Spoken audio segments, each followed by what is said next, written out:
everybody. It's Syd from the Syd Chase Investment Group.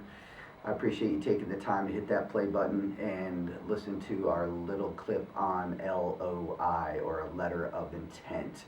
There's 7 things in there that I believe that you should put in your letter of intent. Whether it's a small project or a big project, you should do a letter of intent. It just clarifies and puts out everything to the buyer and to the seller, which is most important, the seller, and an understanding of exactly what your goals are.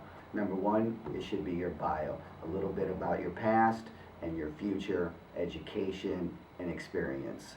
Number 2 should be your personal wealth.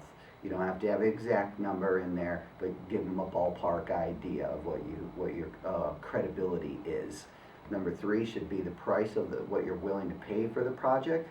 Doesn't have to be broken down into all the great details. Just give them a price that you're looking at purchasing the property for. Number 4 would be a closing date. So you need to put a future date out of when do you want to close on this property. Number 5, how you're going to finance the project. So obviously the buyer is going to want to know that, your intentions. Number 6, you need to do due diligence. Now, depending on the project, standard small projects, you can do anything from 7 days to 21 days.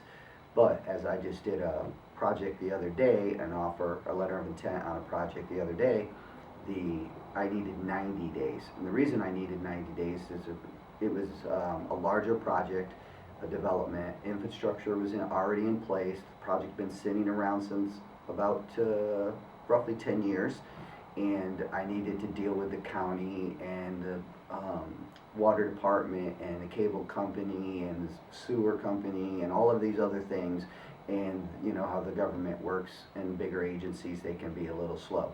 So I used it 90 days. Now I may not need all 90 days, so I can still close earlier if I want to, but it's harder for you to close later. So depending on the project, depends on how many days you need for your due diligence. And then the last thing I think is very important is your deposit amount. Don't be chintzy on that. Look, if you're doing it for wholesaling, I get that. It's just a quick little down payment, but the more you put down, this shows the more serious you are. Okay? And if you have all of these things in line, and maybe the last thing you might want to put down there is a final approval. Number 8 would be a final approval from your lawyer. And always have your lawyer hold your deposit money. So that's it for letter of intent. I appreciate you taking the time. Hit the subscribe button.